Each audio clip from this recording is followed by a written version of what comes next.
Queria só pedir quem tiver com o microfone ligado, desligado, porque aqui no Meet dá uma certa interferência. Obrigada. Então, boa noite a todos e todas, né? E quem for depois de assistir esse curso, boa noite, boa tarde, bom dia. Nós estamos iniciando hoje esse curso de agroecologia urbana, que segue até o dia 23 de dezembro, e uma pessoa me perguntou no e-mail de setembro até quais seriam os dias, as terças e quintas, certo? Sempre nesse mesmo de morada, às 18h30. E hoje nós vamos ter o nosso primeiro momento dessa primeira aula com o Adalberto Alencar, o professor Adalberto e o Jaime, que é engenheiro agrônomo, e, e tem doutorado em recursos e tecnologias agrícolas, também vai estar partilhando conosco essa aula de hoje. Então, boa noite, sejam todos e todas bem-vindas. Passo aí a palavra para os nossos convidados da noite, nossos professores. Obrigado, Nete. E a Nete diz boa tarde, bom dia, porque a gente tem gente do Peru que às vezes participa e ela está em Portugal, lá no Porto. Ela faz tudo isso de Portugal, ministra live, mobiliza, está concluindo o mestrado dela, está trabalhando numa escola lá de técnica de agricultura urbana, inclusive vai passar um pouco dessa experiência do nosso curso. Queria agradecer a todos vocês hoje. Nós teremos terças e quintas às 18h30. Ele é um curso rápido, introdutório. Nós vamos ter uma literatura de apoio. Então, por favor, deixem o e-mail, deixem o contato, que ainda não deixou, que essa semana a gente começa a mandar uma série de PDFs com literatura que tem a ver com essa problemática urbana.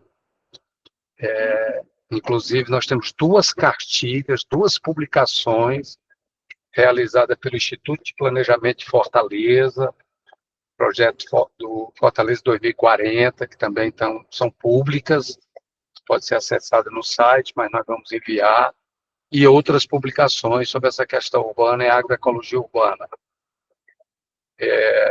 Por que nós resolvemos fazer esse curso logo agora? Porque nós ficamos bastante estimulados, a Rede EcoCeará, a Fundação CEPEMA, os parceiros, pela nova lei de agroecologia urbana, que foi aprovada em Fortaleza, na Câmara Municipal, que foi sancionada pelo prefeito de Fortaleza, e Fortaleza passa a ter, a partir de agora, foi votada na Câmara e sancionada pelo prefeito, uma política de agroecologia urbana, tá certo? E um sistema de agroecologia urbana.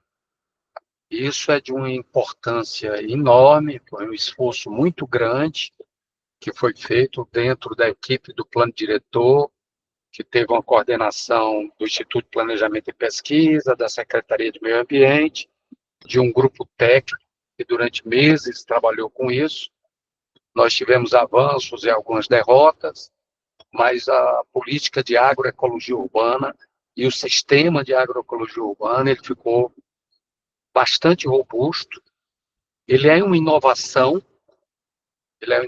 porque ele propõe um sistema, muitos municípios no Brasil têm uma política de agroecologia ou de agricultura urbana, mas Fortaleza, além de ter a política de agroecologia urbana, tem um sistema, né, de agroecologia urbana e a gente vai ter tempo para apresentar a política e esse sistema aqui até o dia 23.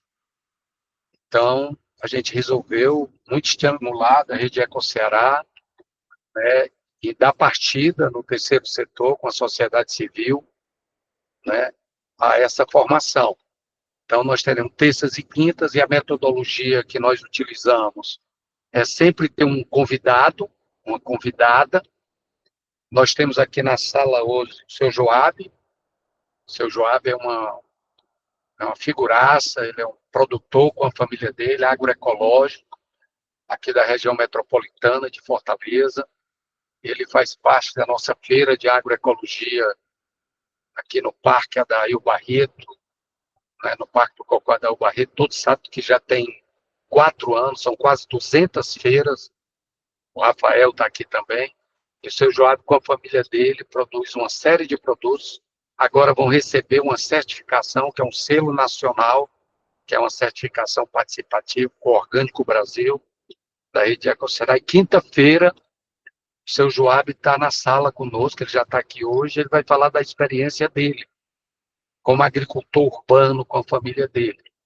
Nós teremos pesquisadores, nós teremos gestores públicos, municipais, né, que vão falar da política e do sistema. Nós teremos gente de Caucaia falando conosco, teremos também pesquisadores, então essa é a metodologia. Isso é uma introdução, porque a gente quer, inclusive, preparar os parceiros e outros, e a Rede Ecoceará. Nós temos o Cardoso, que está aqui conosco, que é um mestre disso, faz trilha da Casa Azul, né? Tem um trabalho já, é artista, multiartista, é fotógrafo, teatrólogo, diretor, parceiro nosso de anos, né? Que atua naquela região de Fortaleza, Itaitinga, né? Muito no famoso Serrote, né? E nós teremos também a presença de mulheres que já fazem agricultura urbana em Fortaleza. Enfim, essa é uma introdução. Nós temos o Jaime aqui hoje. O Jaime, ele é um agrônomo formado pela Universidade Federal do Ceará, é um espanhol cearense, tá certo? E com experiência enorme, trabalhou em muitos municípios do estado do Ceará, com agricultura, com agroecologia, fez mestrado, fez doutorado, teve a oportunidade de trabalhar na Secretaria de Desenvolvimento Rural, no Projeto São José, em ONG, parceiro da Fundação CEPEMA há muitos anos, mas também teve uma grande experiência. Durante 8 anos, o Jaime coordenou a política de agricultura urbana na gestão da prefeita Luziane Lins, né? Morou anos na Europa agora, na Alemanha, voltou para o Brasil, está em Fortaleza hoje, já esteve conosco, já está viajando para o interior, vai para Irauçuba, sexta, sábado, já esteve em Capistrano, tem agenda para Ibiapaba, então é um privilégio nosso a gente, mais uma vez, ter o Jaime de volta. E hoje a gente convidou o Jaime para falar dessa experiência, né, da agricultura urbana em Fortaleza. Ele instalou hortas produtivas, ele instalou hortas em escolas, né? Nós vamos passando um pouco por essas experiências até os dias de hoje, até a nova lei, o novo sistema, né? Então, eu queria rapidamente passar essa palavra para o Jaime, né? Agradecer ele, né? E isso vai ficar gravado, tá certo? Para quem não estiver, e por favor coloque o e-mail para a gente enviar o material para vocês ao longo da realização do curso. Nós teremos um certificado, mas a boa notícia, nós temos uma experiência muito grande, a Fundação CEPEMA de Educação à Distância. Já nos anos 90, nós tínhamos um programa de rádio em Sobral, que chegava a mais de 20 municípios, e a gente ministrava cursos através do rádio, recebemos um prêmio nacional por isso, e depois veio a pandemia, veio a internet, e nós já chegamos a realizar cursos de 240 horas, plena pandemia, à distância, com agricultores familiares, com a conclusão de mais de 80% dos alunos, né, para agricultores familiares. Então, a gente convive bem com isso, né, com essas lives, com esses cursos. E a novidade é que logo no início do ano, em março, nós vamos ter o curso de agente de agricultura urbana agroecológica, que são de 240 horas, toda a distância, tá certo? Com professores, a gente quer ver, inclusive, se faz isso em parceria com a universidade, para ter um certificado de extensão, tá bom? Então, mas como entrada, esse nosso convívio até o dia 23 de dezembro, tá certo? Terça e quinta, nós estaremos juntos até o dia 23 de dezembro, tá certo? E emitindo o certificado, e passando a literatura, e trocando experiência e informação nessas nossas rodas de conversa. Muito obrigado, Adalberto Alencar, da Fundação CEPEMA, e eu passo a palavra para o nosso amigo, companheiro, professor Jaime. Muito obrigado, Jaime. A sala é sua. Obrigado. Opa, obrigado. Obrigado, Adalberto. Boa noite a todos. Prazer estar com vocês. Falar de agricultura urbana, um tema no qual eu, como Adalberto falou, durante muitos anos, né, na gestão da Louisiana, eu estava coordenando isso na cidade de Fortaleza. E, assim, a agricultura urbana é um tema apaixonante, né? Porque a gente vai trabalhando com isso, vai se envolvendo, e Fortaleza ela tem uma carência, né, de atividades e também de muitos terrenos que podem ser utilizados para isso, né? Ao mesmo tempo, a gente colocava a agricultura urbana como estava na Secretaria de Desenvolvimento Econômico. Hoje já está em outra secretaria, mas uma fonte é também criar renda, né? Em espaços ociosos, e ao mesmo tempo você criar segurança alimentar, soberania alimentar, adequação dos territórios, ordenamento de território. A gente também trabalha com a questão, quando você trabalha com agricultura urbana, você também trabalha no foco de resíduos, no foco de gestão de água, né? Que você vai precisar, aí os próprios efluentes que a cidade gera. Então, assim, existem muitas vertentes, né? Eu resgatei uma apresentação que eu queria mostrar para vocês, que é da época ainda, sabe? Que era...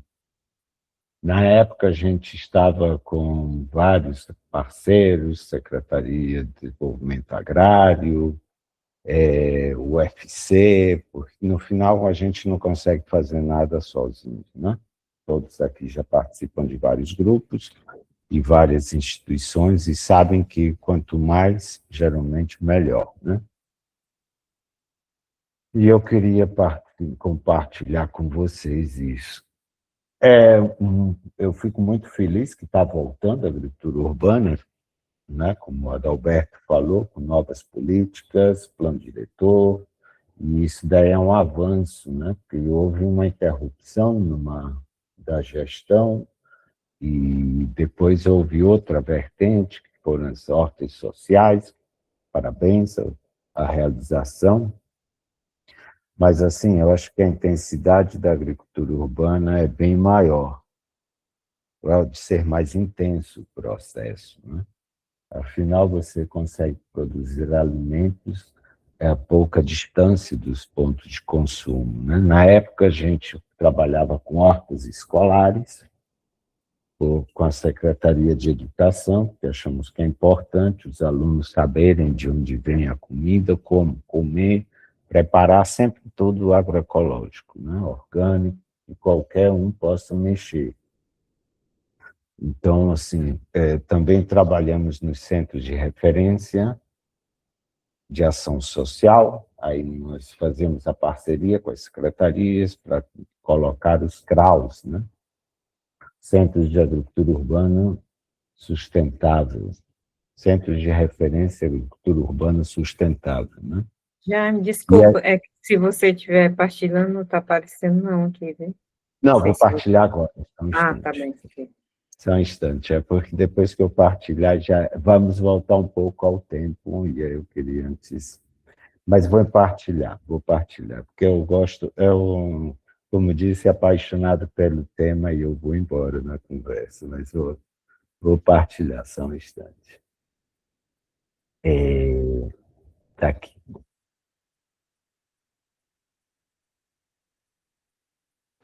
Tá, o que a gente trabalhava... Jaime, se sinta tranquilo para continuar, estava muito boa a sua introdução, viu? Pois é, eu sou apaixonado pela proposta, né? E muito feliz, como eu estava dizendo, de que está voltando, né? E, ao mesmo tempo, a gente também, nesse processo, o que a gente fez é criar multiplicadores de conhecimento. Esse curso que o Adalberto falou de agricultura urbana, porque a gente não tem técnico para adaptar e poder treinar todo mundo, capacitar todo mundo. Então, todo momento, né? Hoje em dia temos a internet, na época não era tanto assim, né? A gente tinha internet, mas ensino à distância. A gente está falando do período de 2005 a 2012, então tinha, mas não tinha as ferramentas que temos hoje. Não existia o Zoom, não existia o Meet, não existia o Google Meet, né? Não existiam essas ferramentas que hoje temos acesso, né, para fazer ensino à distância. Era um pouco mais complicado, né? Então, a maioria presencial. Então, fomentar multiplicadores de conhecimento urbano, de agricultura urbana, é essencial, é essencial. E esse curso que o Adalberto falou vem a isso, né? Que aí a gente consegue produzir alimentos próximo aos locais de consumo, mobilizar as feiras, trabalhar com isso e fazer parcerias duradouras, né? Sempre aliadas à técnica.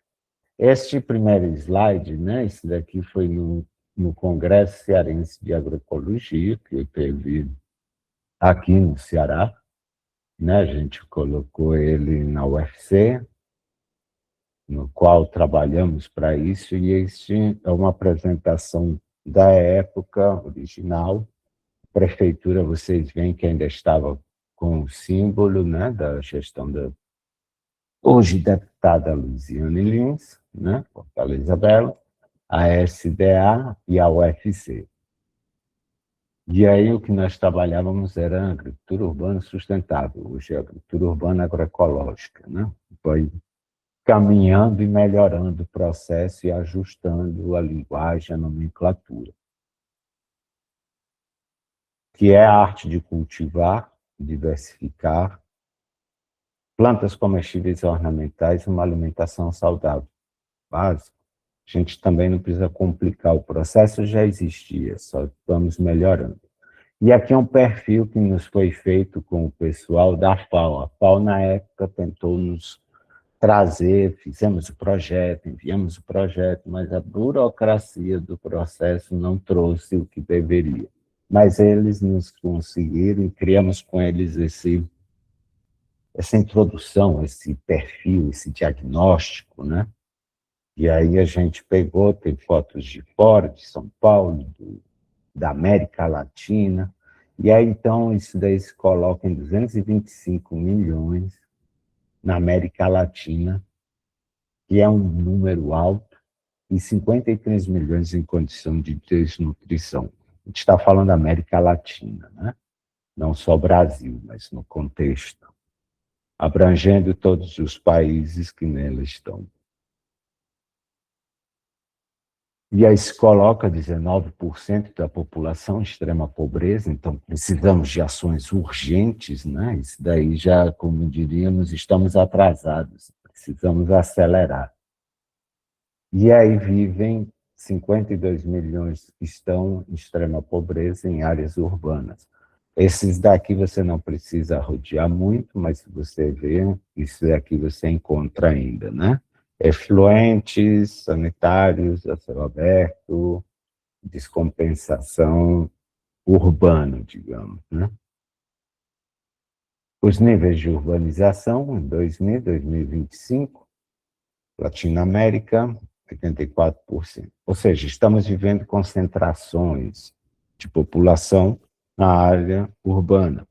Aquela história do êxodo rural, porque não conseguem, não existe uma política que mantenha no campo, também pela seca, pela severidade, pelo mercado, por todas essas questões que a gente conhece e que a gente cada vez tenta amenizar, mas elas aí estão.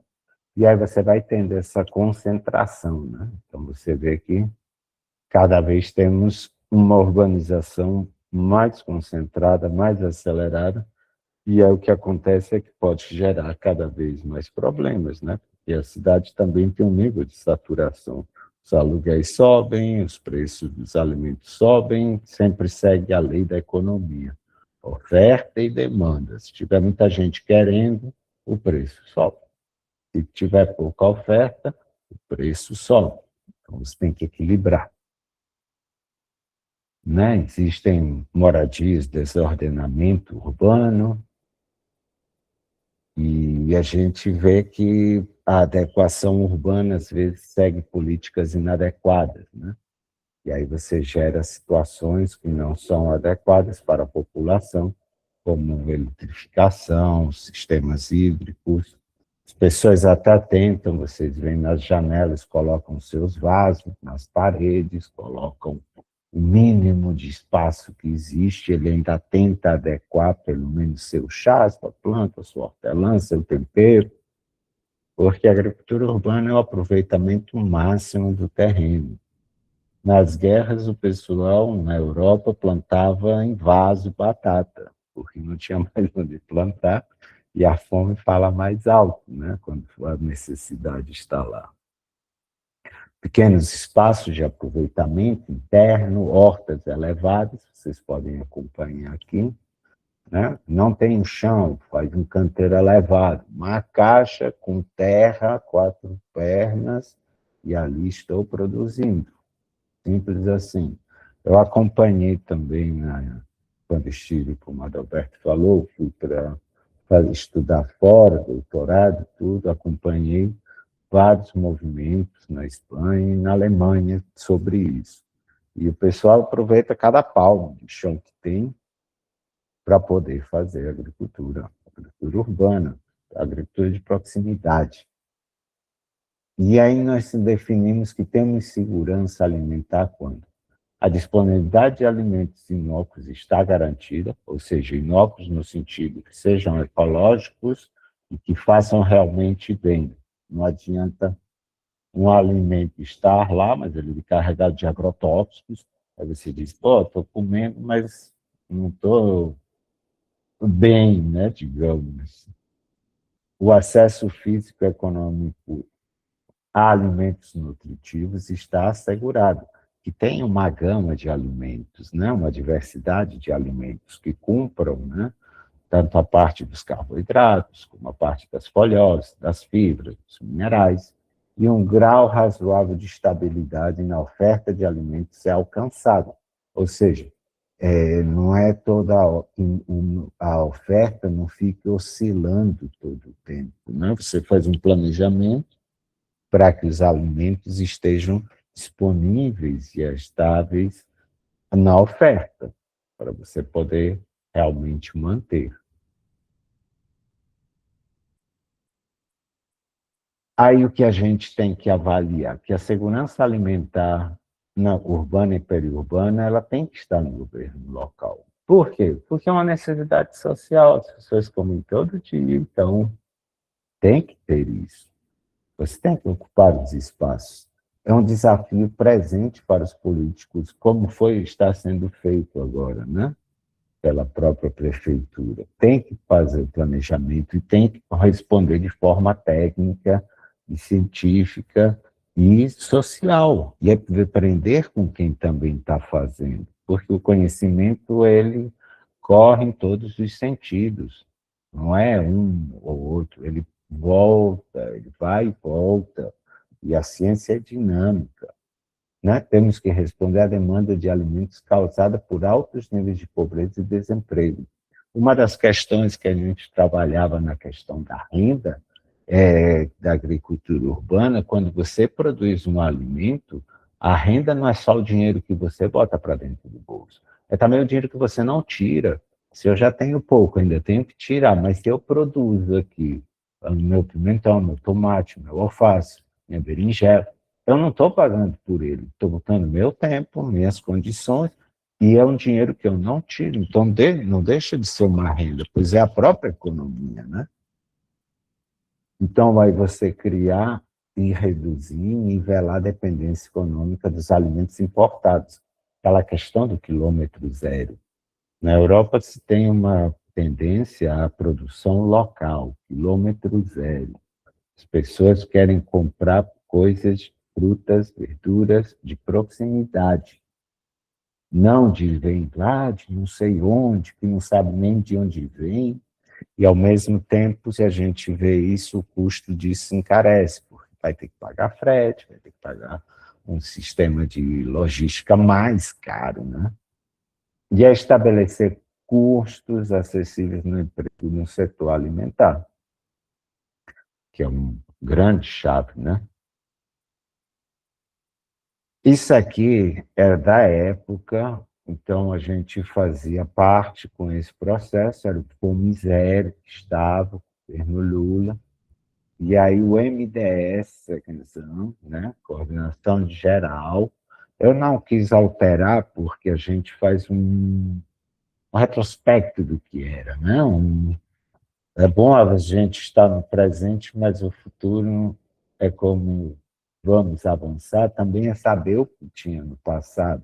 Para saber o que tinha, não errar, entender de onde veio, para onde vai. Importante, uma retrospectiva, né? E ela fazia parte, a agricultura urbana faz parte do programa Fome Zero, ou seja, estava dentro do Ministério do Desenvolvimento Social, Secretaria de Segurança Alimentar e Nutricional, certo? E aí você podia tentar acessar recursos, a gente acessou recursos para hortas, lavouras, conseguimos um com o governo do Estado, parceria governo do Estado, MDS, né? Para hortas, lavouras, viveiros, pomares, canteiros de ervas. A gente criou plantas medicinais também, colocamos em vários locais, ativamos laboratórios de plantas medicinais, com produção de fitoterápicos, os shampoos, sabonetes, junto com a Secretaria de Saúde. E aí a gente colocava isso nos postos, né? Gerava uma renda para as pessoas que faziam, no grupo eram praticamente mulheres, e aí faziam uma manipulação com embalagem, trabalhamos a questão da embalagem, trabalhamos a questão dos princípios ativos, quais remédios eram importantes, qual shampoo, qual tipo de demanda o próprio posto de saúde tinha, como alternativa, né, à medicina alopática, né? Então, a gente fazia um pouco esse trabalho também, né? Processamento e beneficiamento, a gente trabalhava, também era responsável pela parte da piscicultura, a aquicultura. A gente fez peixamento em várias lagoas de Fortaleza, né? Lagoa da Messejana, Lagoa da Parangaba, em parceria com o Denox e o IBAMA. A gente fazia toda essa parte. Aí também fazíamos estabilização das margens das lagoas, muito importante. Para a lagoa não ser assoreada, né? Evitar que conscientização ambiental, educação ambiental, não jogue lixo na lagoa, preserve a lagoa, mantenha a lagoa limpa. E aí a gente pegava e com esse peixamento a gente capacitou as artes de pesca em algumas pessoas, porque isso daí era uma prática, e aí processavam até o peixe para fazer sardinha, com uma manejo e tudo, né? E os alimentos são destinados para autoconsumo, restaurantes populares, as cozinhas comunitárias, né? A gente fez essa cozinha solidária, na época já existia, então a gente amarrava 2 hortas, uma cozinha solidária. Uma horta, uma cozinha, um CRAS, uma cozinha, para tentar criar esse fluxo de produção e consumo, né? E aí a gente colocava em feiras, né? Criamos algumas feiras, trouxemos material de feiras, equipamentos de feiras, também do MDS. A maior foi aquela que está lá no Benfica, ou estava, né? Porque eu estou há pouco tempo aqui, eu não sei como está o andamento das coisas. Mas foi a maior que a gente conseguiu trazer equipamentos, balanças, barracas, equipamentos, aventais, estrutura de qualidade, todos, todo esse processo. E melhoria da alimentação e nutrição de renda. Então, assim, o governo já vinha trabalhando com isso e bem colocado, né? Então, a gente pega e coloca o que seria hoje e o que é a agricultura urbana e periurbana. É o cultivo de hortaliças, forragens, plantas ornamentais, medicinais, e animais e criação de pequenos animais. A gente ficou com a parte cabras, a gente até viu, mas não, a legislação não permite você ter já em alguns locais. Tem que ser mais periurbano, né? Mas assim, galinhas, aí você tem que manejar direito, porque a produção de ovos é importante, os peixes nas lagoas. E aí o que a gente tentou fazer foi o Cinturão Verde, né? Os municípios da Grande Fortaleza, colocá-los para isso. E aí você tem uma legislação que permite algumas práticas, né? A reciclagem de lixo e da água, né? A gente fazia a reciclagem para compostagem, né? Os resíduos das cozinhas, os resíduos das escolas, os resíduos dos CRAS, os resíduos, e a gente fazia composto para você voltar a energia que foi daquilo outra vez para as hortas. Então, você vai criando um ciclo, cada vez com menos insumos externos, porque a cidade produz muito resíduo, muitos efluentes também. E aí a gente fazia a parte de mercado, distribuição e promoção de consumo em áreas urbanas para o benefício da população e melhoria nutricional. E como foco também tem a geração de renda e emprego, incorporando tecnologias sustentáveis de produção e manejo ambiental. Uma área bem ocupada é uma área que não vai ser degradada. Lembre-se sempre disso. Aí o que a gente tinha? Tinha algumas hortas implantadas, aí o problema, os desafios e problemas. Como é que a gente coloca que esses alimentos sejam acessíveis o tempo todo para a população, integrar de modo eficiente com a agricultura rural, né? Até onde vão os perímetros, os próprios municípios, como é que eles, para que eles realmente trabalhem em conjunto, né? As duas vertentes. Que o problema é tão grande que tem que trabalhar em conjunto, né? E elaborar políticas sobre terra e água que tomam a produção de zonas agrícolas urbanas e periurbanas. A gente fez uma lei na época, a 4339, se não me engano, que foi sancionada e tudo. A gente trabalhava até com terrenos baldios, com possibilidade de redução do IPTU, caso o proprietário aderisse ao programa.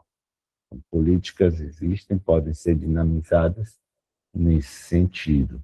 Como orientar as práticas de agrícola dinâmica dentro e fora das cidades, para que os objetivos e da sustentabilidade. Isso aqui é uma horta que tinha lá no Regional 6.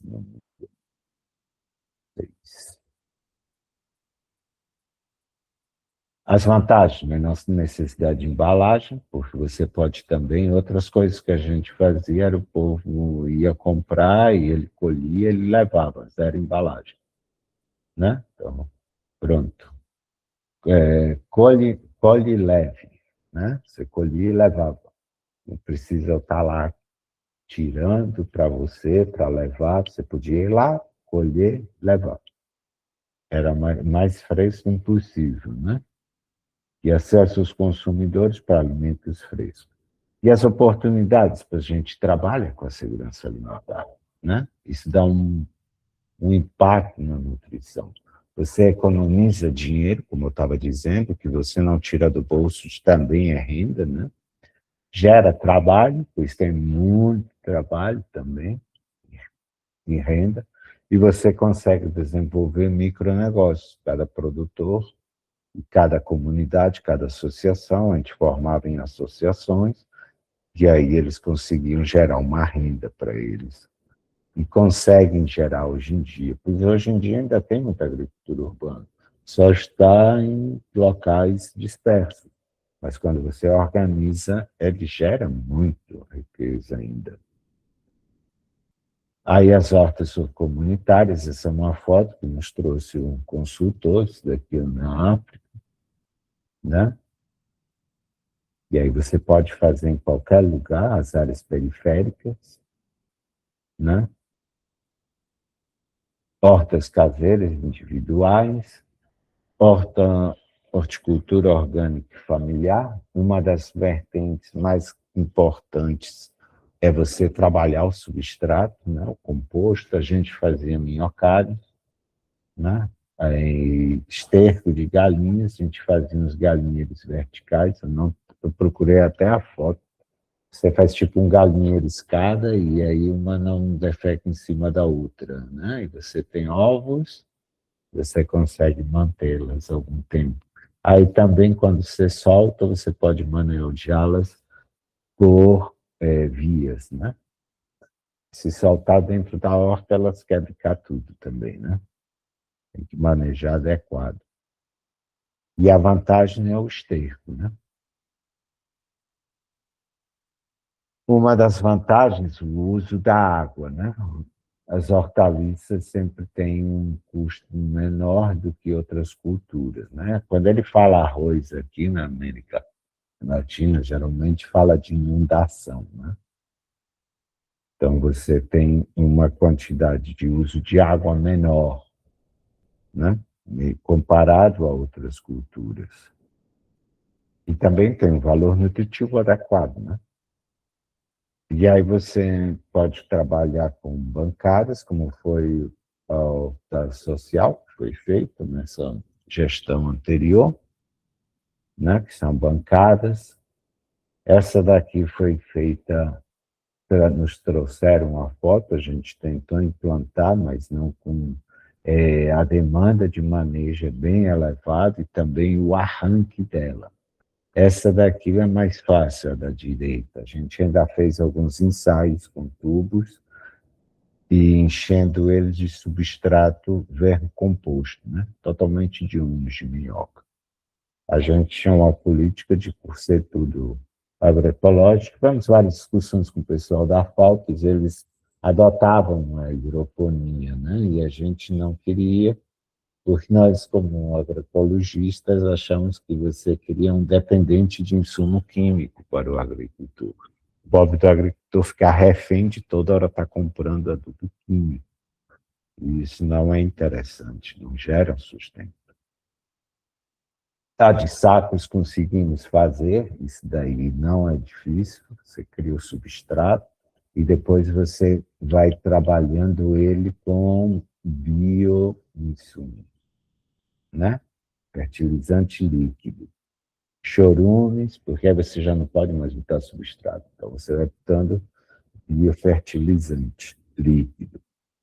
Aí a gente fazia com tambores, fermentava resíduos, a gente pode até fazer uma prática disso, não é difícil, e aí ele fermenta e você faz isso, mesmo com esterco. Esterco, água, fermento, pode ser melaço de cana, você fecha ele, passa um tempo de fermentação, tem que fazer a válvula de escape é um cano virado para dentro, mas tem que estar dentro da água, porque não pode entrar ar para dentro. Então, só o gás sai. E depois de um tempo ele está pronto e você pode fazer. Né? Sistemas de canos também a gente tentou ver, mas aí eles queriam empurrar muito hidroponia, a gente não quis colocar esse sistema, né? Mas aí a gente também quis contemplar a opinião dos parceiros, né? Que a gente constrói juntos, né? Esta daqui é uma horta mandala, né? Quando você tem muito espaço periurbano, aí você consegue fazer. Internamente estão o peixe.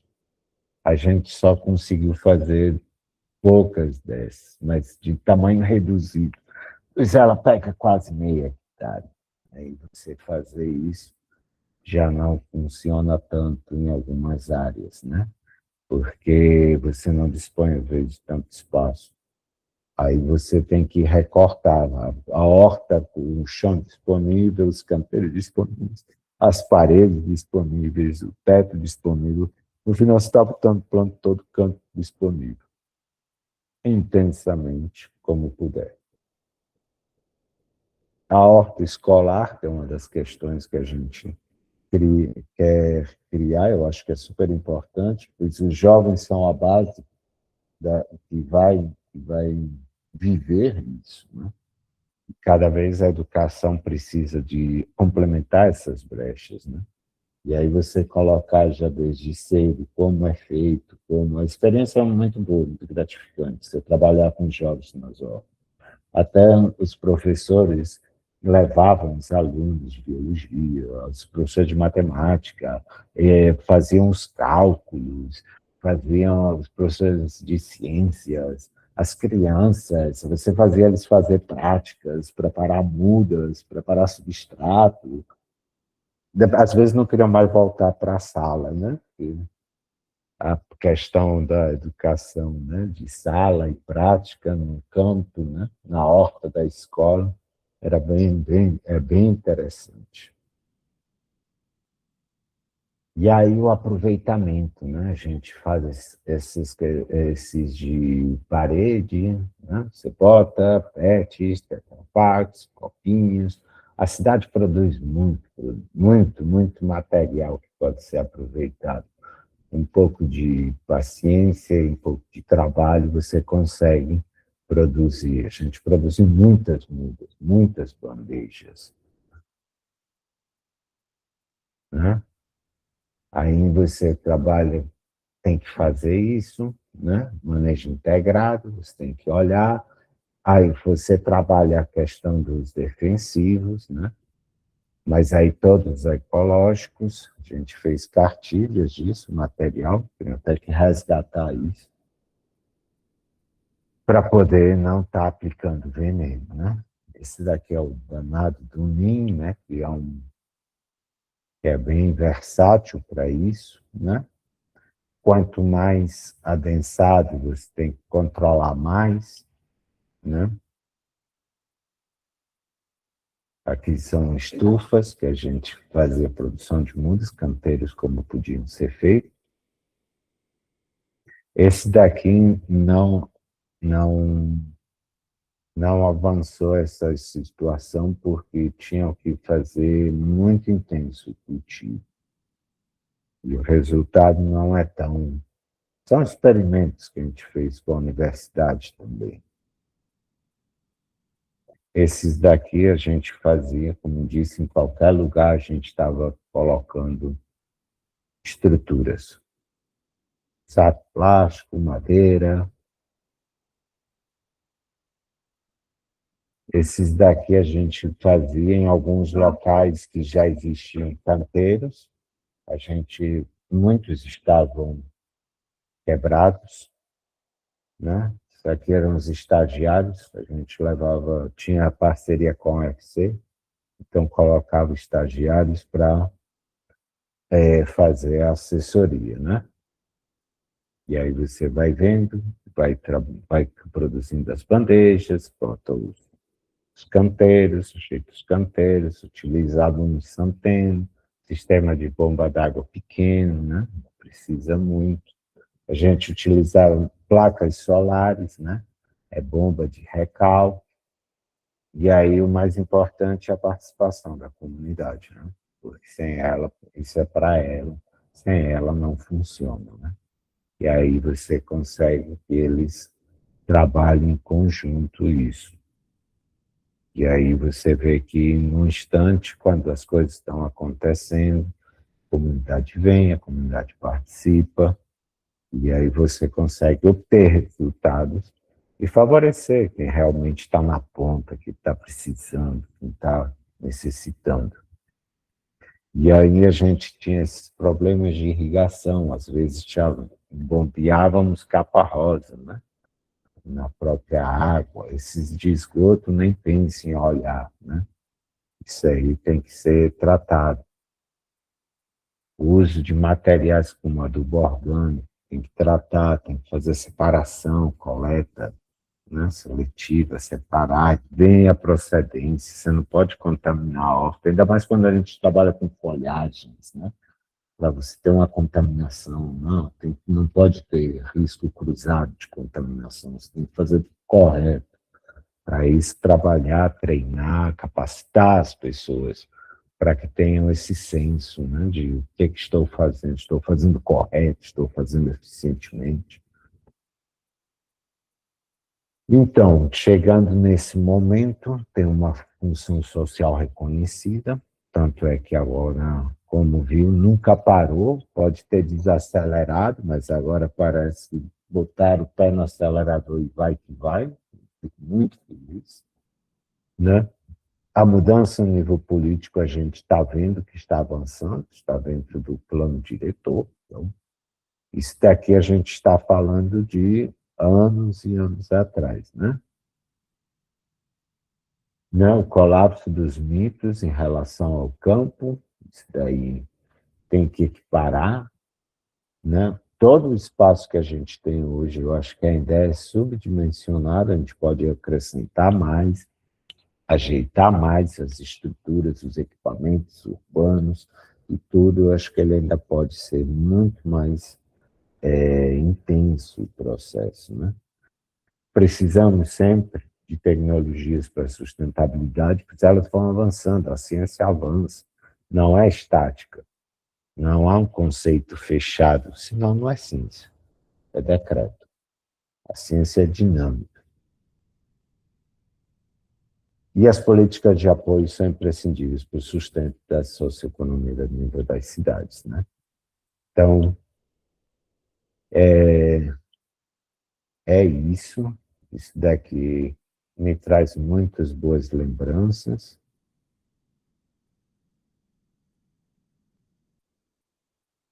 E eu fico... Não era uma tarefa fácil você coordenar um monte de locais com pouco recurso, poucos veículos. Quem já viu como funcionavam como funcionam as prefeituras, funcionavam, né? Não sei agora.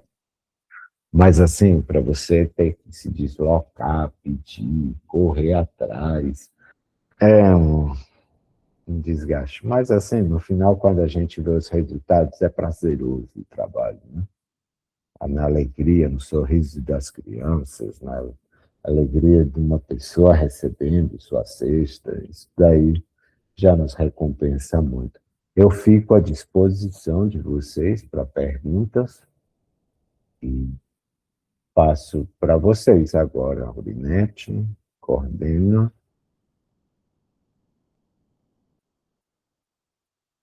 Alguma pergunta de vocês? Uma colocação? Fiquem à vontade. Microfone aberto. Pronto, podem... obrigada, Jaime, pela Nada. belíssima explanação. Fica o microfone aberto e também quem quiser fazer alguma contribuição, né, seja aí na região metropolitana de Fortaleza, ou mesmo de Fortaleza ou de outra região, por favor, fique à vontade. Vou levantar a mãozinha aqui que a gente... Boa noite, professor Jaime. Carlos Cardoso, aqui do Instituto Casa Azul de Itaitinga.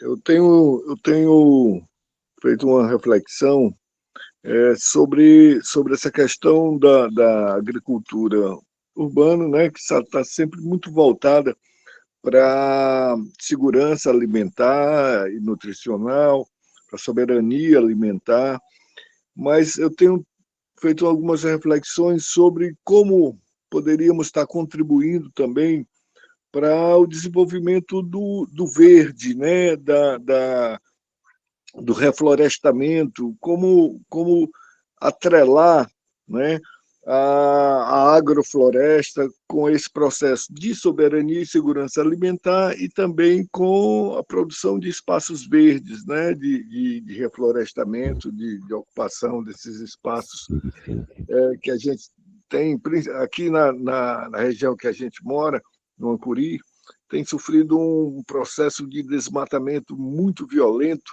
em função da criação dos conjuntos habitacionais, né, das casas, o projeto Minha Casa e Minha Vida, o transbordo populacional de Fortaleza sobre essa área aqui. E eu fico sempre pensando como juntar essas duas coisas, a segurança alimentar, a horta, né, a agricultura urbana e pré-urbana e o reflorestamento.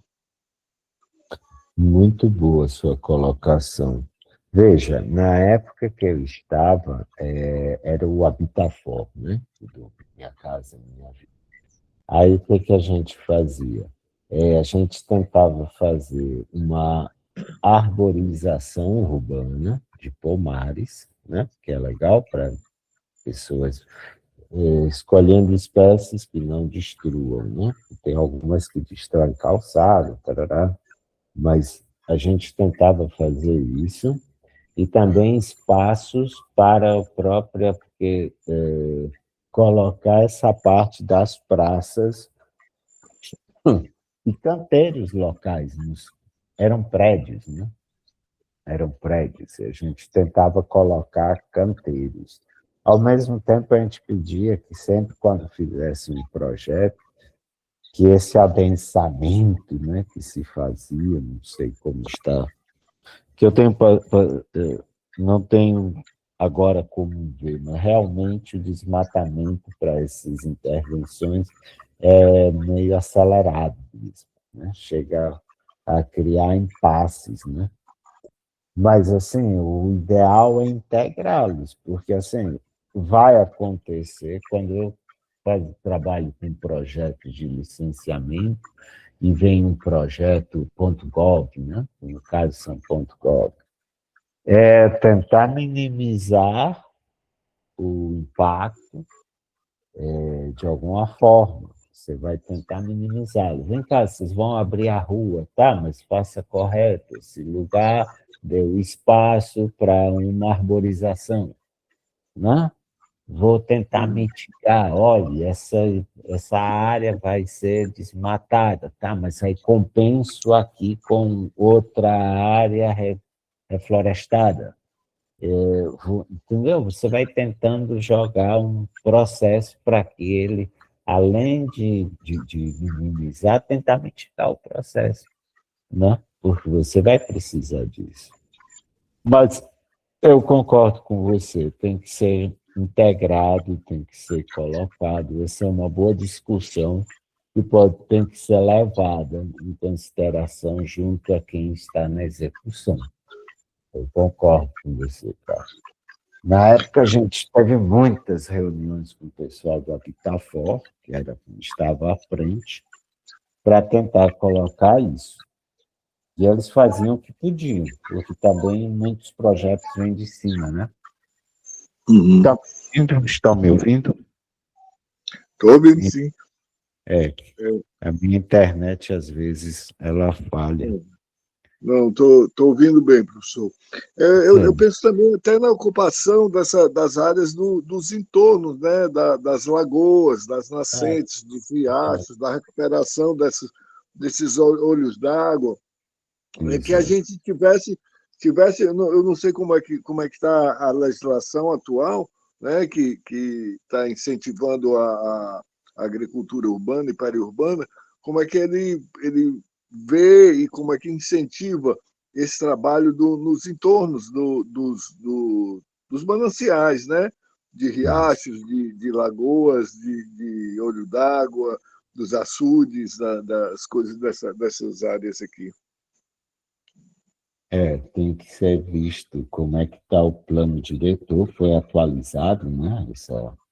Eu não tive acesso ainda, né? Mas acredito que sim. Na época, quando a gente fazia o trabalho, como eu falei, das lagoas, a gente fez um monte de dias de plantar, e aí todo mundo ia lá, preparava a cova, deixava o adubo natural, o composto natural, depois voltava, e aí tentar, porque assim, os corpos hídricos urbanos, eles têm muitas funções, e uma delas é controle climático, né? Você ameniza o ambiente, você faz um processo de amenização, a umidade do ar fica mais, né? O vento corre mais, porque é uma área aberta, e aí você tem que mantê-lo isso limpo, né? Porque senão vira uma coisa horrorosa, né? Uma lagoa suja e fedida ninguém quer, né? Vira foco de doenças. Então, você Tem que fazer. Eu não sei como está o plano, mas assim, acredito que deve tratar isso. E aí, na É, região desse tamanho, acredito que não sei como funciona o processo. eu estou tentando traçar esse paralelo, né, entre o trabalho de reflorestamento e a agricultura, né, até usando de forma simbólica o cocó, né, a Sim, própria etimologia da palavra do cocó quer dizer roças, né? Có isso, em tupi é roça e o plural é a repetição da palavra. Então, cocó já vem nesse pensamento de roças. Eram as roças que os sim. povos Uhum. indígenas tinham aqui, né, no nosso entorno. Então, por que não atrelar, né, os nossos rios, os nossos mananciais de água a também a produção de alimento, né? A Exato, agricultura e ao reflorestamento ao mesmo tempo. exato, exato. A gente, nesse aspecto, é real mesmo. A gente fez alguns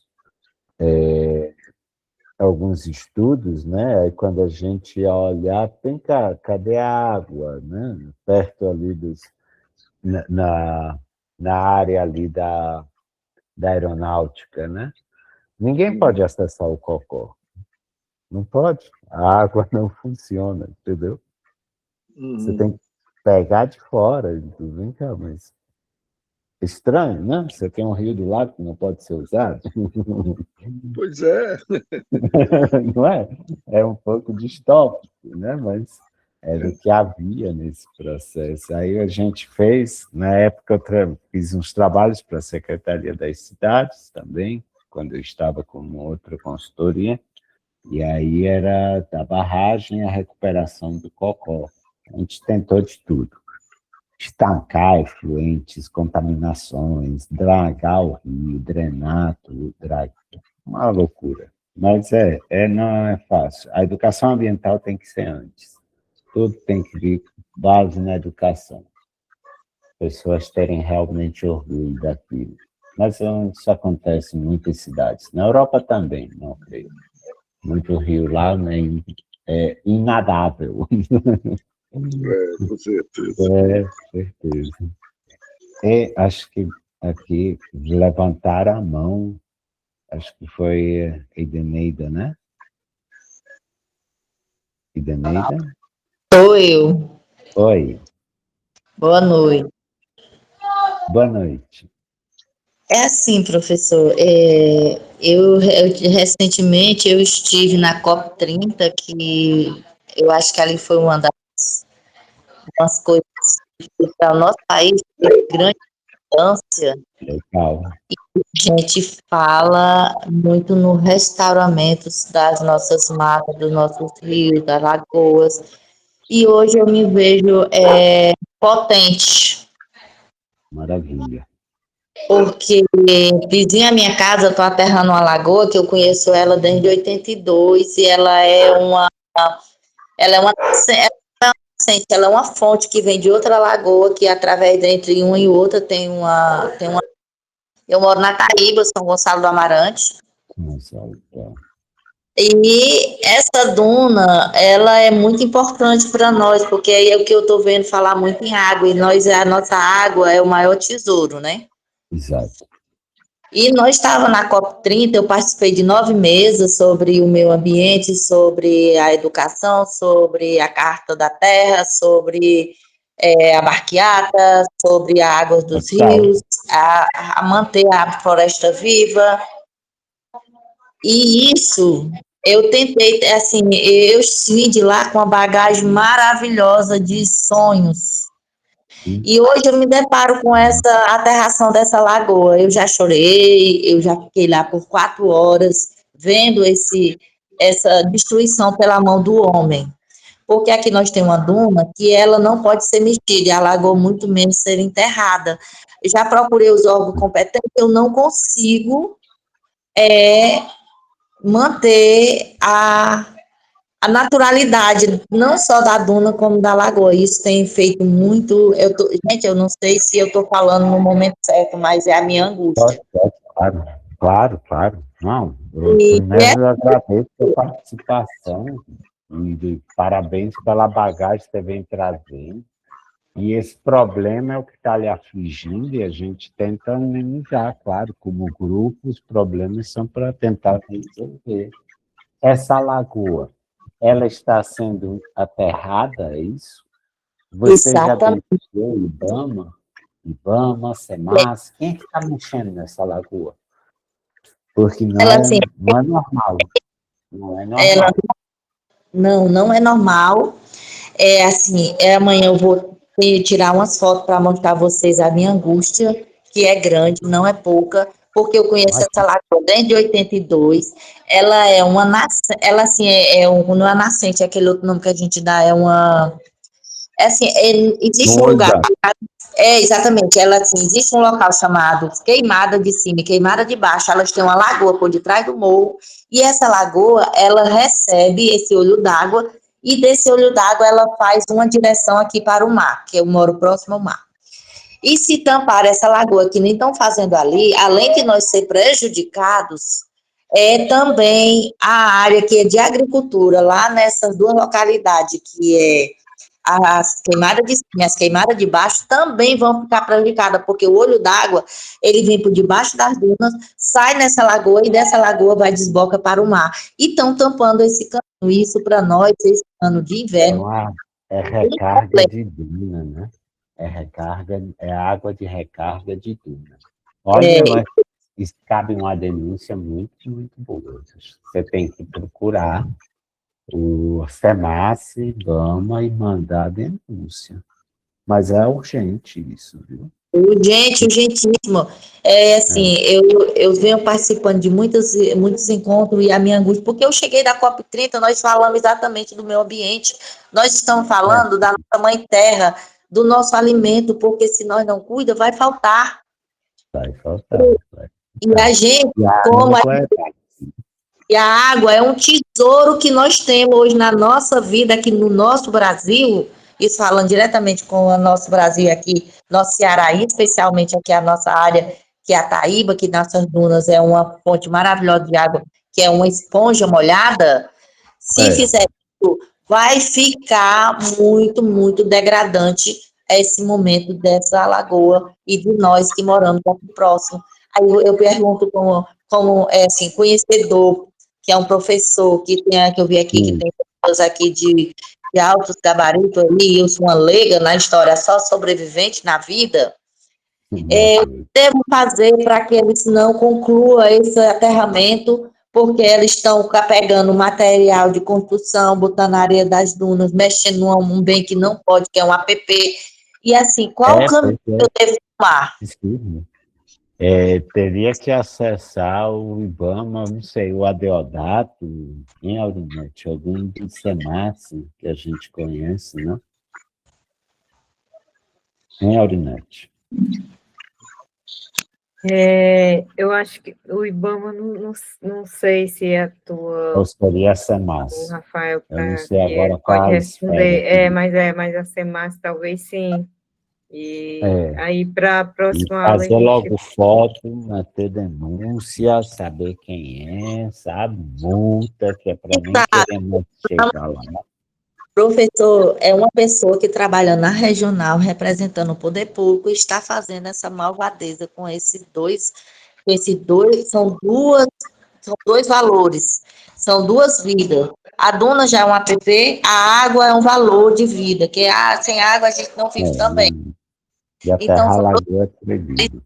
dois crimes ambientais, são um crime de mexer com a duna, aterrar a lagoa e acabar com a água. Faça registro. Mas antes tem que verificar se esse órgão fiscalizador, ele está conivente. Se está, aí tem as instâncias maiores, né? Ministério Público. Tem que ver se eles licenciaram. Que é aqui que é do São Gonçalo.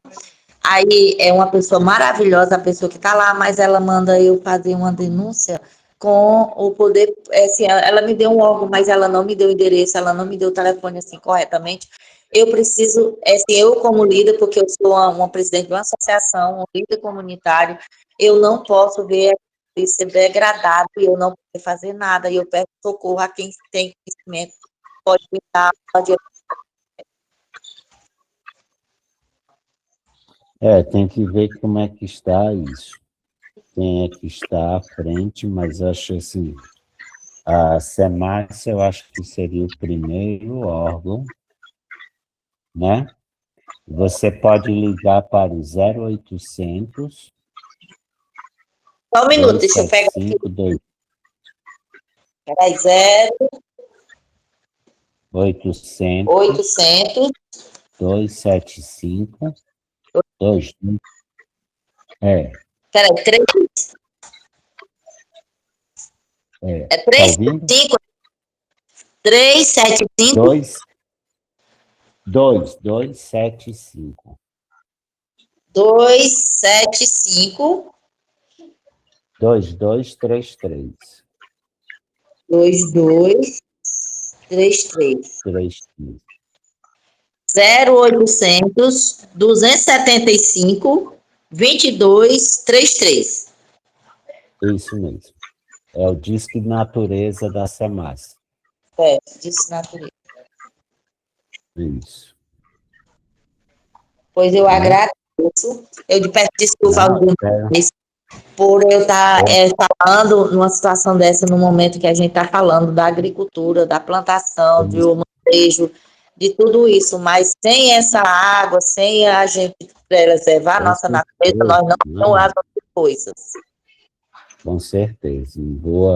Boa participação. O que a gente puder ver, a gente quer acompanhar o processo. Agora estamos todos esperando saber como vai ser. Faça foto. Quinta-feira eu estarei sempre participando e darei um retorno, com certeza. Com certeza. Estamos Muito aqui no obrigada. aguardo. Obrigada a você. Continuamos juntos no processo. Tinha levantado a mão aqui, Lucas Bezerra. O Lucas, fique à vontade. Pronto, boa noite, Lucas da Silva Bezerra, Silva de Açaré e Bezerra de Morada Nova, família de agricultores, meus pais, a gente plantava fumo, algodão, feijão, arroz, meu pai ainda com uns 72 anos ainda planta feijão, milho, aqui na comunidade da Palpina. Eu moro aqui no José Euclides, em Fortaleza, no residencial José Euclides, do Minha Casa Minha Vida, a gente tem um bosque aqui próximo, e eu procuro estar participando dessas atividades ambientais que acontecem, que trabalho como articulador territorial aqui no Grande Anguruçu, tentando fazer a mediação entre o poder público e as ONGs, instituições, né? Então, assim, as experiências que a gente conhece aqui professor, né? Que a gente conhece aqui de horta, aqui na Asmocomp, né, no Banco Palmas, tem uma horta, tem outras duas hortas que são hidropônicas. Uma é no CSU aqui do Conjunto Palmeiras e outra lá no Alameda das Palmeiras. E esse do Alameda das Palmeiras me deixa bem preocupado, porque fica do lado de uma estação de tratamento da CAGES, e tem um mau cheiro enorme. Fizeram mesmo do lado e o vento vem todo pro lado dessa horta, que acho que é hidropônica, né? Pelo menos é hidropônica, não é no solo. Mas também não sei quais as vantagens e as desvantagens. E assim, eu também participei da COP30 nas Cozinhas Solidárias do MTST, eu participei dos grupos de jovens da Pastoral da Juventude, acompanhando um pouco a Pastoral da Juventude Rural, e a gente ficou nas cozinhas e tem outras experiências. Tem na sede do MTST lá na Sapiranga, a gente está iniciando também uma horta pequenininha lá no quintal, né? Aí mais falar dessa questão dessas experiências e também, sim, da proteção da natureza, que a gente quer agregar juntamente essa questão mesmo das agroflorestas. Tem até uma indicação aí do professor Carlos Cardoso de a gente tentar fazer aí uma escola popular agroecológica e ambiental, né? Eu estou aí com força para poder fazer isso. A gente volta da COP30 bem animado e assim, fazendo denúncias de lagoas que já foram tentaram entupir lá na Palpina, que era uma lagoa que tinha dentro de uma granja. Eu liguei para a SEMAS na época, para o Ministério Público. Eu sei que embargaram lá a obra, mas tinham, acho que entupido lá a lagoa, tinham aterrado a metade da lagoa. Também tem nos afluentes aqui do Rio Coaçu, né, que também tentaram colocar uns anéis dentro do riacho, e a gente também denunciou, embargaram lá a obra na Regional 6 aqui de Fortaleza. Pelo menos essas denúncias têm surtido efeito. O nosso medo é eles retomarem, né, para poder fazer loteamento de terrenos, né, especulação imobiliária, que é tudo voltado para essa questão mesmo da especulação, que a gente trabalha aqui a questão da reforma urbana, com o MTST, e a gente fica de olho nesses terrenos públicos, terrenos vazios, né, e as áreas de proteção. Então era mais essa contribuição que eu queria dar, e saber por que a prefeitura foi fazer uma horta justamente do lado da CAGES, lá no Luiz, isso acontece lá na Alameda das Palmeiras, que também é um conjunto habitacional do Minha Casa Minha Vida, do lado do posto de saúde, do lado de duas escolas, e fizeram a estação de tratamento até a favor do vento, né? O vento traz todo um mau cheiro para dentro da horta, para dentro do posto de saúde. Eu não sei se o pessoal que mora lá já se acostumou, eu sei que eu fui lá e achei horrível. Acontece. Às vezes a gente não sabe o porquê das coisas, né? Porque às vezes quem constrói não tem a visão de quem vai viver lá, né? E aí acontecem essas situações, né? Às vezes, não sei, ficam sempre essas dúvidas, né? De por que fizeram? Será que não tinha outro lugar? De se pensar, né? Mas fico feliz que você foi na COP30, trouxe também bastante bagagem. Esse processo que você fez aí de embargar aterramento de lagoa, estamos passando com a Edeneida Limar, né? Agora no processo assim, eles podiam se comunicar, né? Já que você fez, até no Ministério Público bem lembrado por você, é importante fazer essas denúncias junto, não só a SEMAS, né? Às vezes até os meios de comunicação, às vezes eu já fiz, quando a gente estava estudante, né, e vamos denunciar, a gente chamava até a TV, né? O jornal, a TV, e até hoje, se você precisa, aciona, porque tem que fazer barulho, não pode deixar as coisas acontecer como você fez. Iam colocar, né, dentro do riacho. Não pode, cara, você está comprometendo o fluxo do extrato, vai querer bombear, drenar o lençol freático, tirar a água dos outros lá na frente, né? Matar as plantas que vão lá depois no fluxo do rio. E é muito bom. Ainda é uma área de enchente quando chove. Exatamente. Isso. E assim, as denúncias a gente faz anônima, né, para também não colocar nossa vida em risco.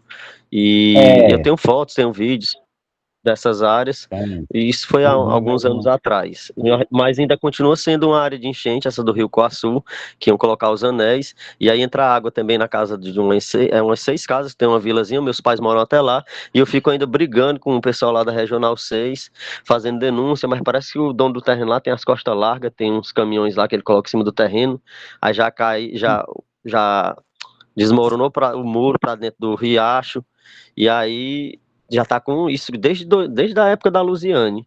Desde 2012, 2009, a gente já vem tentando lutar para que, quando chova, não entre água na casa das pessoas, né?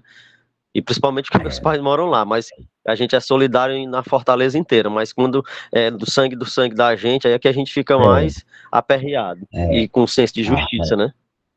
Justo, você tem razão. Só para Idaneida, o número de denúncia anônima é 181. 181. Viu? 181. É isso. Porque talvez o Lucas lembrou bem, talvez fazer anônima primeiro para ver. Para você não ter.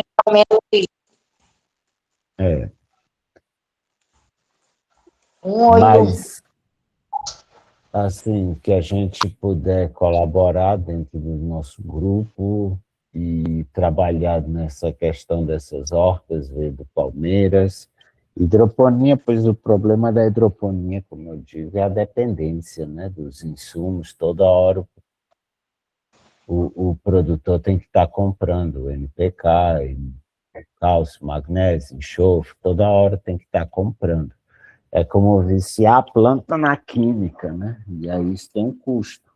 Aí se você consegue fazer compostagem, a sua compostagem você não compra, você só maneja. Tempo, você consegue ser autônomo. Eu mesmo produzo meu adubo, eu mesmo boto minhas plantas, eu produzo até minhas sementes, se você manejar direitinho. E o hidropônico, Tem não. um sítio da PO, tem um sítio da PO aqui no, que é a Pastoral Operária, aqui no Tamandaré, que é na área aqui do Janguru Sul, Conjunto Palmeiras, é até próximo ao açude de Janguru Sul.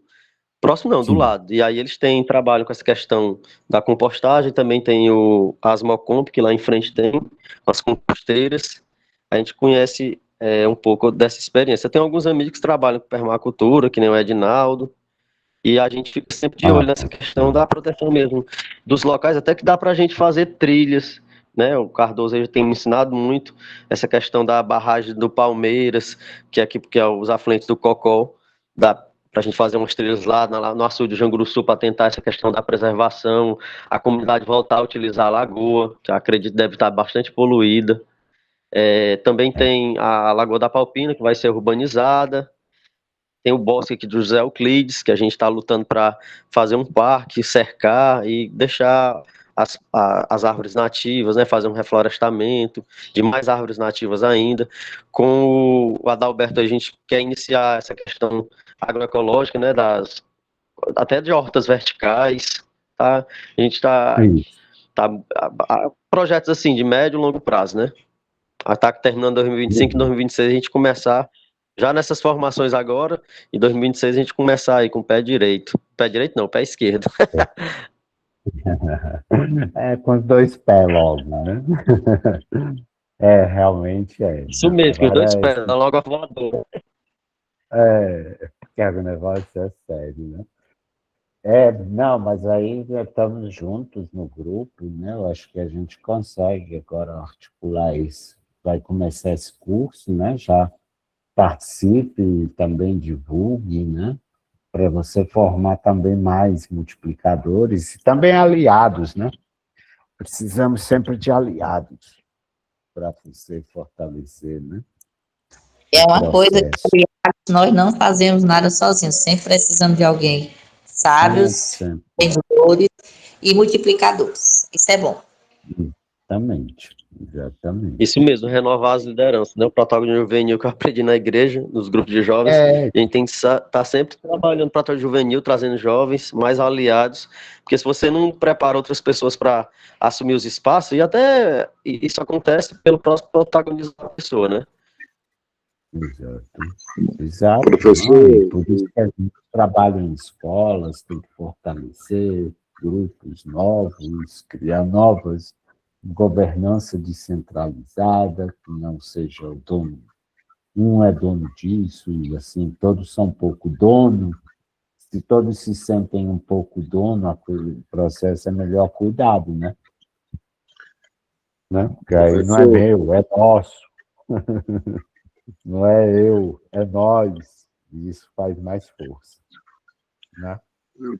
professor, só lembrando que a agricultura é por si só uma arte coletiva, né? Exatamente. Por si só. Coletivo. Por si só. Ninguém faz sozinho, né? É isso. É isso. Muito bom. Pois, gente, eu acho que vocês tiverem mais perguntas, alguém mais tem alguma questão? Tem mão levantada? O Vicente Alfredo. Oi, boa noite. Eu gostaria de saudar todos com uma boa noite e parabenizar de coração nosso amigo Jaime, que está como âncora, né? E como, digamos, escória, recebendo uma problemática que, digamos, que é geral, né? E muitas das vezes, por trás, eu fico vendo aqui, eu que moro no centro de Matões, e que conheço desde o início, né, onde funciona a siderúrgica aqui chamam Pecém, mas que na verdade onde funciona a siderúrgica é entre Caucaia e São Gonçalo, é bem em cima de uma lagoa onde a comunidade local pescava. E sempre por trás, assim, como esse rapaz falou, esse rapaz aí de Fortaleza, essa moça vizinha aqui da Taíba, sempre por trás de uma tragédia ambiental deste naipe, dessa natureza, às vezes podem vir algum empreendimento, algum empresário, algum patrocínio de algum político forte e que o líder ou a líder comunitária fica, às vezes, até arriscando a vida, tentando impedir o caos, a destruição, mas eu quero, de coração, Jaime, parabenizar você e toda a Rede Eco Ceará que está ouvindo nossas angústias, nossos apelos, né? Tanto a moça da Taíba como o rapaz de Fortaleza, não estou lembrado do nome dele aí, que vieram lá do encontro, né, da COP30, né? Eles chegaram motivados, mas quando se depara de frente e fica tentando, acionando os órgãos competentes do Estado, mas que Deus abençoe que eles possam ouvir, né, essas lideranças, esses que estão verdadeiramente preocupados com o meio ambiente. Então, de coração, eu já ouvi muito isso, já passei muito por isso. Eu até em reunião passada, eu solicitei assim humildemente a visita. O Adalberto já veio aqui, o Jaime, eu gosto muito de te ouvir, Jaime, porque você tem uma maneira calma, serena de explicar. Então, eu divido, eu parto, a dor dessa moça da Taíba e dos demais que estão sendo prejudicados, e entendo porque isso já vi muito acontecer aqui. E queria dizer que não vamos desistir, vamos continuar, né? Um só não pode fazer muita coisa, mas um grupo reunido e unido no propósito é possível acontecer sim alguma coisa, alguém nos ouvir, alguém nos atender e quem sabe, né, a gente fazer um diferencial. Muito obrigado pela oportunidade e um abraço a cada um de vocês que estão preocupado com o meio ambiente, preocupado com suas comunidades, preocupado com suas localidades e querendo o bem-estar de todos. Parabéns e muito obrigado pela oportunidade. Eu que agradeço. Nós é que agradecemos sua colaboração e sua participação e por seus comentários muito bem lembrados dentro desse processo. Obrigado, Cíntia. Obrigado mesmo. E, dando continuidade, temos mais alguém? Não, né? Então, como encaminhamentos, temos a reunião, amanhã temos outra da assistência, né? Dos SPG, e quinta-feira teremos... Desculpa, eu tinha tirado aqui o microfone, não sei se você me chamou. Desculpa. Não, tudo bem. Não, estou colocando que amanhã a gente tem SPG, não é isso? E quinta-feira temos a segunda aula. Isso, eu vou até partilhar aqui o card com vocês para fazer o convite, não sei se o Joab está aqui na sala. Nós vamos sempre ter alguma experiência. Tá, sim, verdade. Tá aqui, obrigada, seu Jorge. Ter também alguma experiência ou uma aula assim como essa, que foi muito boa do Jaime. Vamos convidar a Cíntia Stude, que é uma profissional assistente social e está na secretaria, agora eu não me recordo o nome, mas na Prefeitura de Fortaleza. Social, Desenvolvimento e Assistência Social, se não me engano.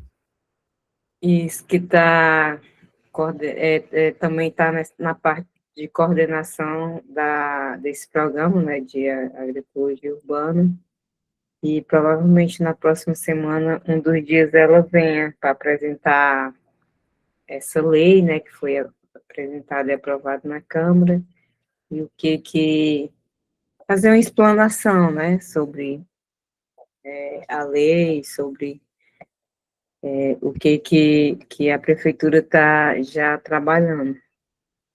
Mas na segunda aula, que é quinta-feira, nós vamos ter Não. Quinta-feira.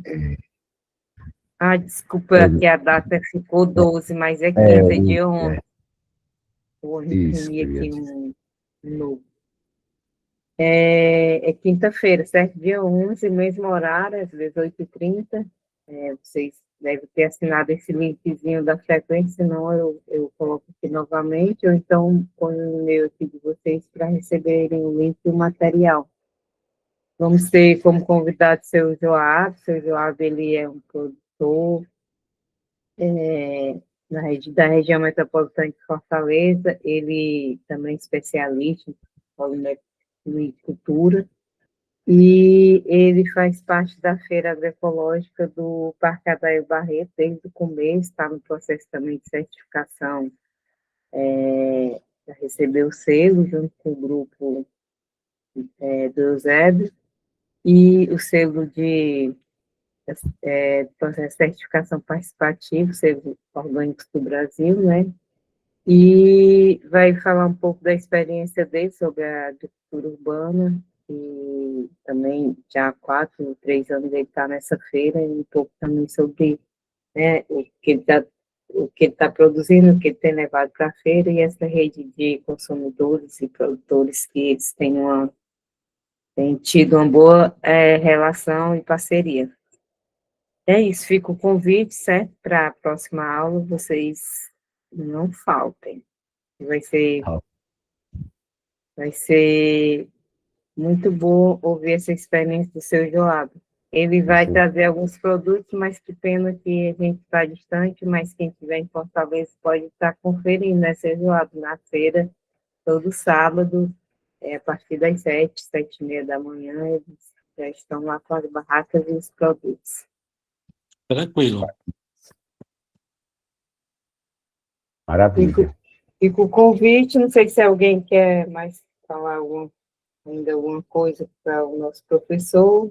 Podemos encerrar e nos encontrar na quinta com esse mesmo curso. E amanhã o Jaime tem um encontro aqui com os agricultores, inclusive o seu Joab, faz parte também desse grupo, que a gente está trabalhando às quarta-feiras, dando uma assessoria para o pessoal que está no processo da certificação participativa, certo? Amanhã estamos aqui no mesmo horário, né, seu Joab, Jaime, e acho que a Isael também está por aqui, certo? É isso. Queremos agradecer, sim? Opa. Janete, só um instantinho. É porque no cartaz que você apresentou, está lá